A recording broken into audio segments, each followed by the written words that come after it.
Hola, como esta, mis amigos? Welcome back. We are coming at you with yet another Saturday night's main event, and this one is an exciting one to be sure. Check it out, ladies and gents, and welcome back. Let's kick right into this one.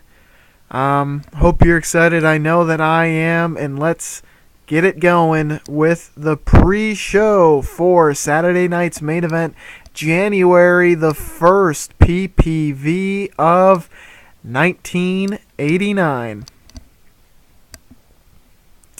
And here we are, just a little under a month away from the Royal Rumble, and in the pre-show we're going to get Magnum TA getting a victory over Scott Hall.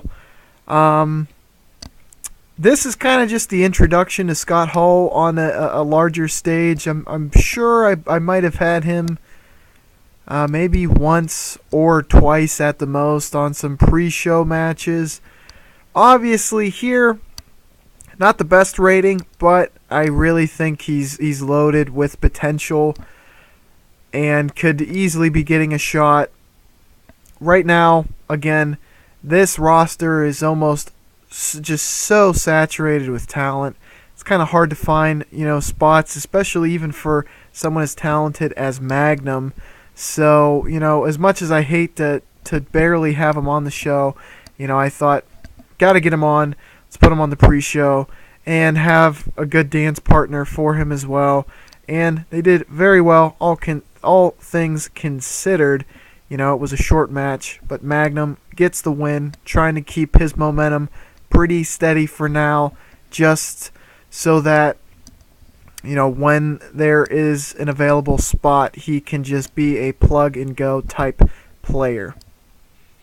Then we are on to the last match, and this one's kind of a step down from the match prior. However, I will say that I felt like Brutus and Taker were going to be a closer matchup.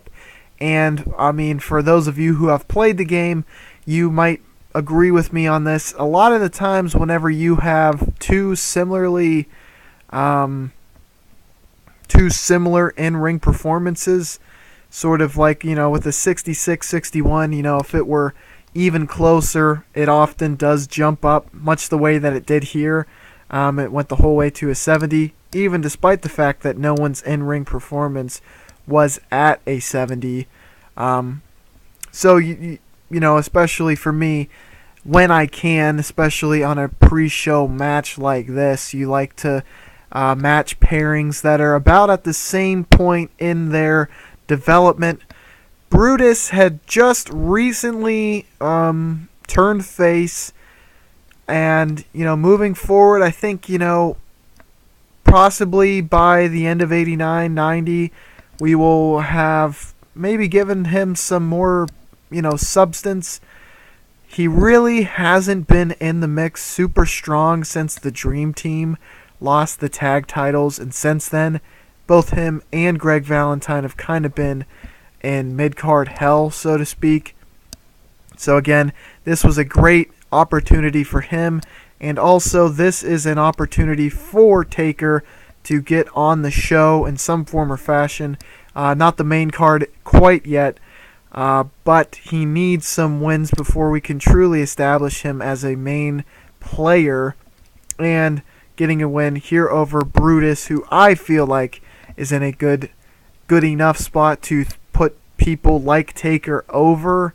It was kind of a perfect storm, and it gave us just what we needed, so to speak. Again, Taker's definitely on the way up, and I wouldn't say or discount Brutus quite yet, but as far as where I want them to end or where I want these guys to peak, Taker is higher up on that list than Brutus, and that's just the fact. Taker, I really would like him to be a main player on this roster sooner rather than later. Obviously, he's very young, So he's got a lot of time to develop, and we already have some youngsters who are going to be able to hold the role until we can get him to a good spot. But in the meantime, we got to be building this absolute monster up. And also, another thing to keep in mind, you might have noticed on his prior entries, I believe this is his first match, so you might not have seen it, but Heyman is his manager instead of Paul Bearer. I asked Paul Bearer to come to WWF and actually was in the midst of negotiating with him. And sometimes if you played, this probably has happened to you a time or two before. Sometimes someone will just get an offer from another country, or from another company rather, and will accept it right off the bat and give you no time to counteroffer. I feel like, especially when this happened, and this was probably months to even a year ago in game, so I'm not 100% clear, but I definitely knew at some point I wanted to bring Taker in, and I kind of waited until my hand was forced. He was offered a written contract, and I did not want to wait, 2 years to get him. I said, well, and his stats were good as well. I mean, his psychology is, I believe, at an 80, and I would expect that to at least get to 85, and then once you get to 85, I mean, you're basically set at that point. I mean, between an 85 and 100, it perhaps could increase your match a little bit, but here's something to keep in mind, and this might be an insight for some people who did not know this, and I learned this semi-recently, probably a few months ago. When you have an 85, okay, so for those of you who might have gotten a psychology doc, so to speak, both of your guys did not have high enough psychology, the match rating can only be 15 points higher than the highest psychology rating in the match. So to break that down, if you have Brutus the Barber Beefcase and The Undertaker, if one of them has 85 psychology, then they can get a 100 without penalty, and then move down the line. And it only works to the highest of the two. So you could have someone with terrible psychology, okay, and someone with 85, and they would still be able to get a 100. Obviously, I feel like their psychology might limit the performer for in-ring performance, but that's a completely different story. But again, something to keep in mind, and if you didn't know, now you know.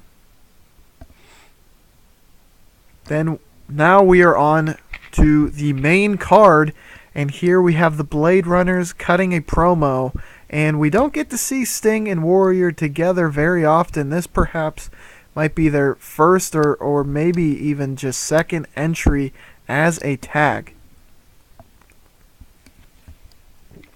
But we have kind of been building a feud between the Blade Runners and the Hart Foundation. They had a tag match on TV. Then obviously at December to Dismember, we had both Warrior go against Jim the Anvil and Sting against Brett. Tonight we get to see all four competitors in one ring in a tag bout. But before we get to that, we will have a women's bout. This is going to easily become a mainstay on the card. I would expect a lot of the openers in, at least until WrestleMania to be a women's match to really try to bolster up the women's division. Obviously, Wendy Richter and Jaguar Yokota are both just absolutely dynamite. Wendy has the juice as far as popularity goes, and Jaguar has the technical prowess to really be able to bolster any match.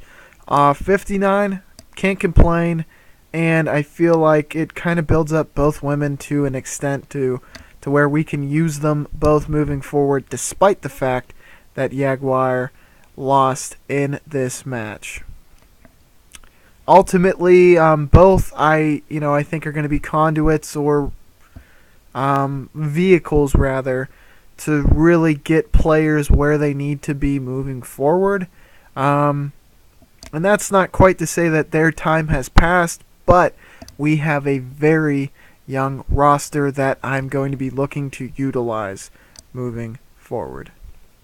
Then we're on to that tag match Afro mentioned, and Jim the Anvil and Brett did a very good job. Obviously, Brett is just a tag technician at this point. Sting holding his own, and Warrior also not doing too shabby himself, but Jim will ultimately be the one to submit to the Scorpion Deathlock, and that will put the Blade Runners in very high standing in that tag division, and we're going to have to see where that puts us moving forward.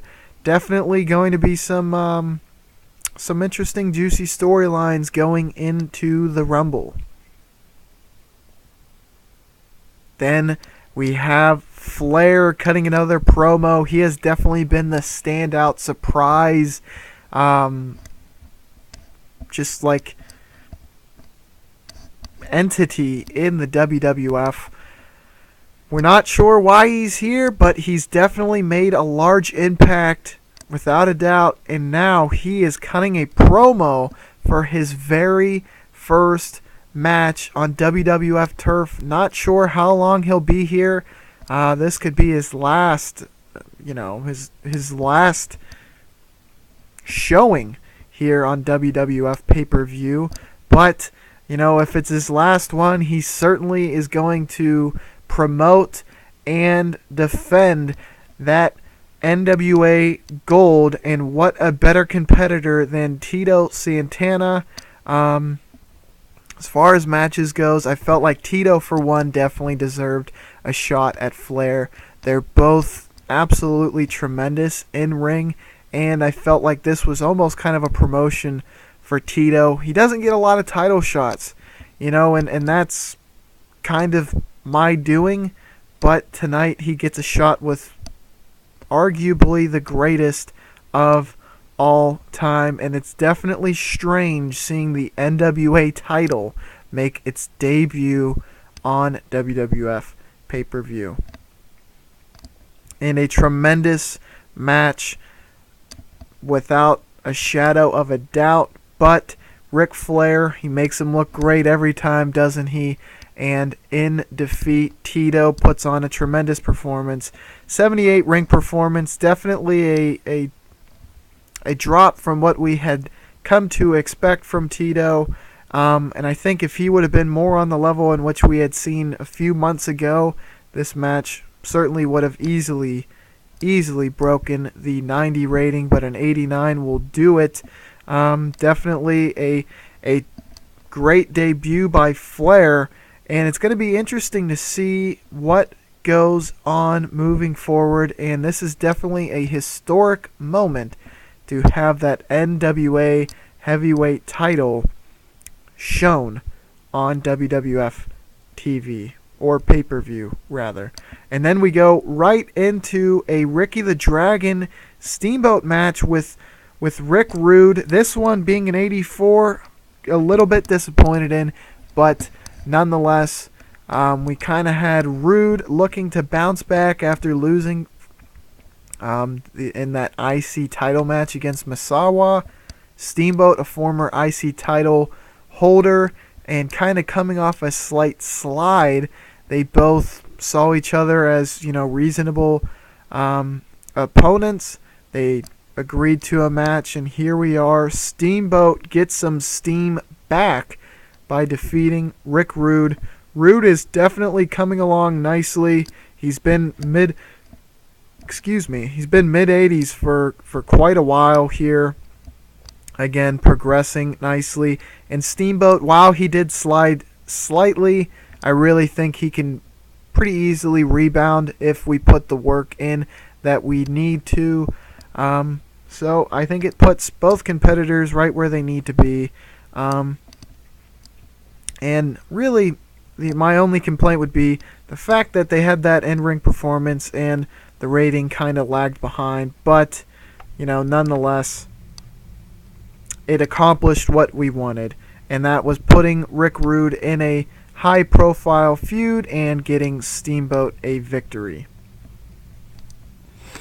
Here we are with Adonis, who, if you recall, on the last pay-per-view won a tag bout against the team of Steamboat and Jake the Snake Roberts. Roddy Piper was Adonis's tag partner. They both had come off of losses going into the last pay-per-view, and it was a big bounce back match for them, so to speak, and a huge marquee win for them in the co-main event. Now Adonis is looking to take that momentum and take Misawa's title. However, unlike he did with Roberts' title back when he was the IC title holder, he did not steal the title. Rather, he told Misawa that he would be taking his title back here at Saturday night's main event, and the match was set. The cocky Adonis, who now is donning a mask to cover up the short hair in which Jake the Snake Roberts cut, is kind of showing a kind of change in attitude, kind of from the misogynist to the cocky, entitled brat, so to speak. And now that he has broken his favorite toy, and that being his vision of himself as this kind of perfect, flawless creature, now that he has short hair, he's kind of at a crossroad to where he has an identity crisis. And he's hoping that being able to get that title back will be able to make him whole again. But Misawa is a tough cookie, and we know that it's just not going to be that easy. And Misawa, just the hits keep on coming. I mean, this is like Michael Jackson Thriller. This IC title reign is one of the best IC title reigns that we have had, and truly just well beyond what I had expected for Misawa. He is one of those people who he got the ball and absolutely ran with it. What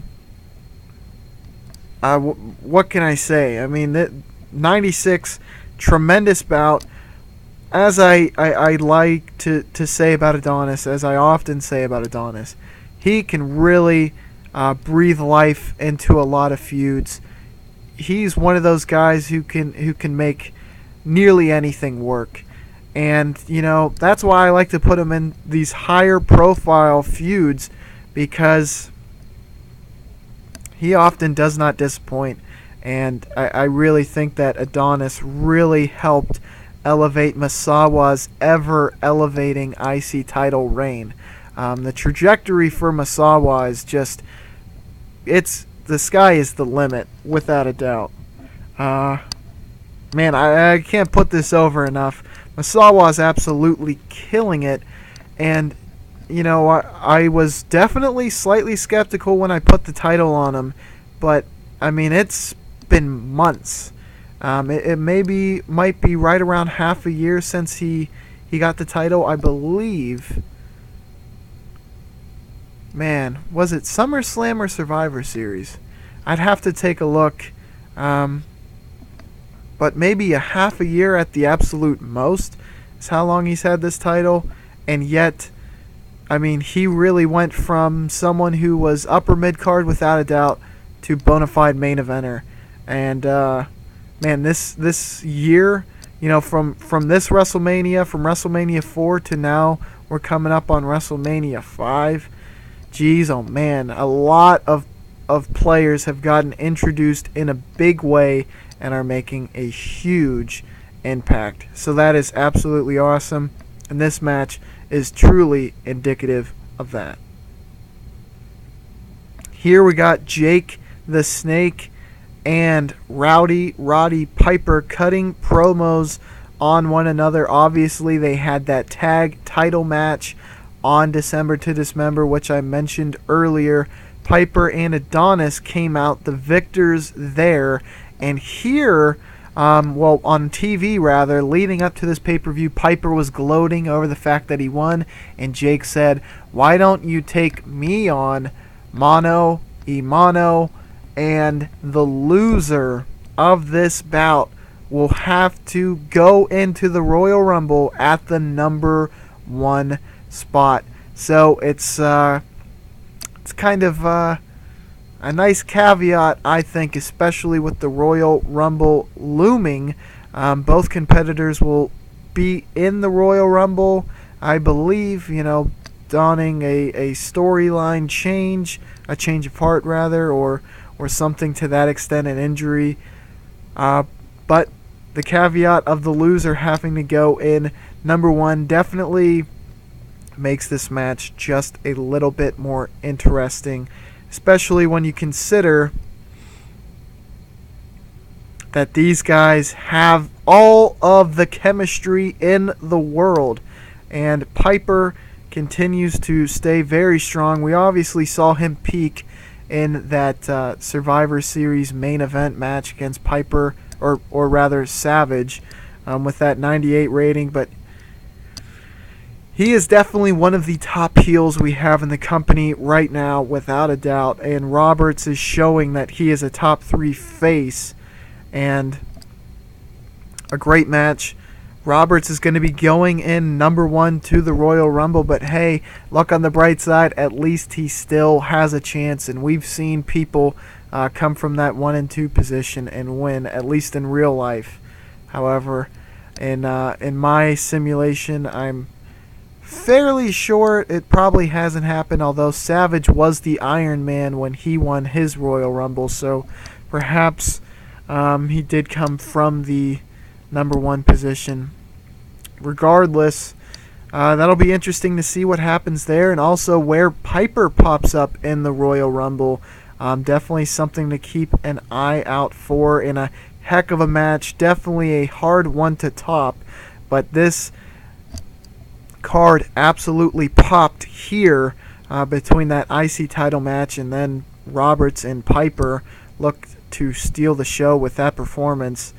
And we're just keeping the momentum rolling as the MegaPowers cut their promo. It's a pre-taped promo. At the beginning of the night, the stipulation was announced that it would be a cage match, and the reason for that was obviously after the main event of December to Dismember, we saw, Flair and Arn and Tully come out and just kind of wreak havoc on the match and interfere, and we're looking to avoid a similar situation. Also, this is merely a tag match, whereas the last main event was a 2v4. So then we have to kind of keep in mind the fact that there are $2 Million Inc. competitors who are not in this match, who we need to keep from interfering.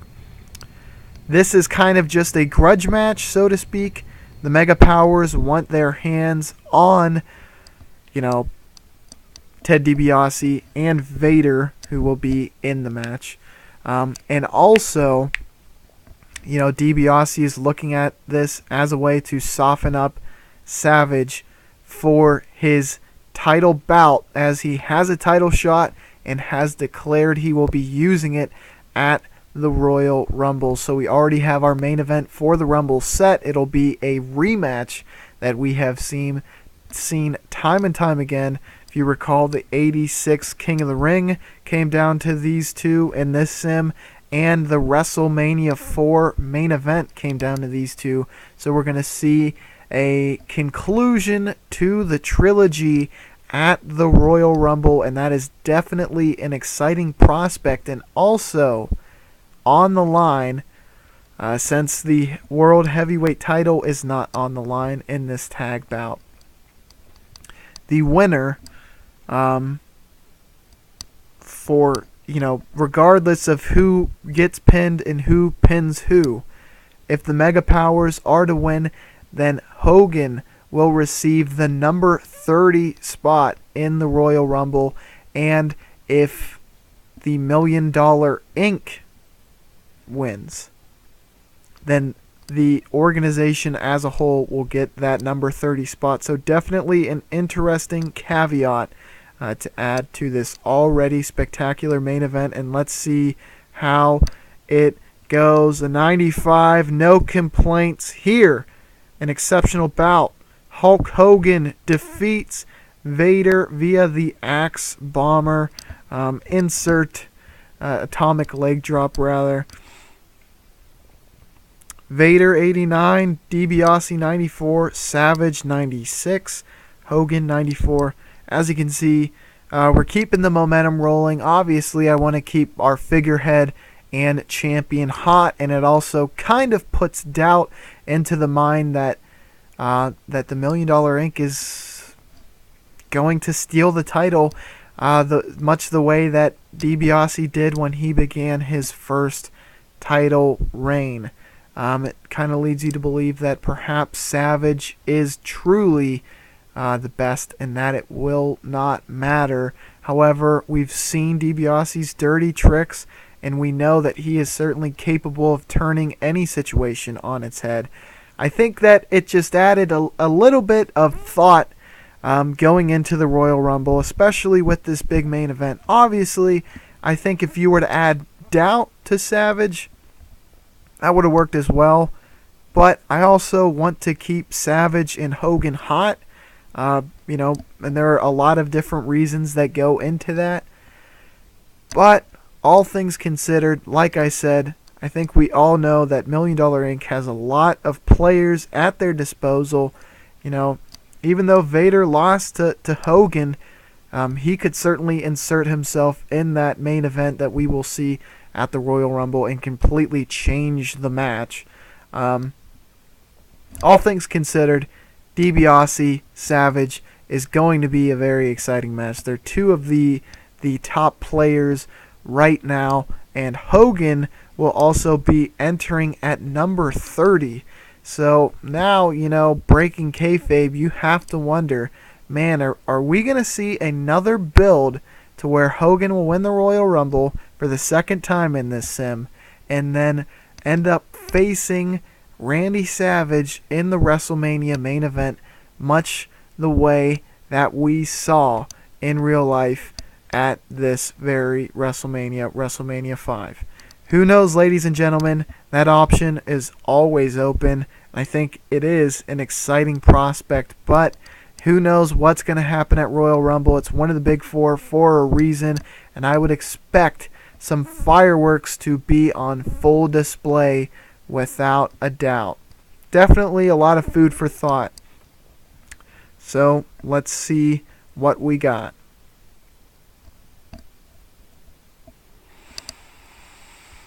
Well, here's the big reveal. Flair and his now 4 horsemen walk down. They are going to look to absolutely demolish Hogan, Savage, DiBiase, and Vader. But look at who comes out to greet the Nature Boy. There he is, the son of a plumber, the second most recognizable athlete on the planet of Earth. Dusty Rhodes is here, and he's got some coarse words for the Nature Boy. Definitely an exciting ending to this already tremendous pay-per-view. And where the heck do we go from here, ladies and gentlemen? I have no idea. Your guess is as good as mine. But before we get to that, let's check out the pay-per-view rating. 96. Yeah, we've definitely been on a super hot streak when it comes to these pay-per-views, and this one is no exemption to that, or no exception. Any way you slice it, this one was very interesting. I hope you thought it was as interesting as I did, because there are definitely a lot of moving parts, and I think there's going to be some announcements moving forward. And if you didn't think these were enough, I think that could potentially be interesting for you guys moving forward. But stay tuned to see what the heck is going on with this sim, because I think things just got interesting. And again, I appreciate you coming, you checking out this video, you viewing the video. Be sure to leave a like and subscribe, and I will catch you on the flippity floop.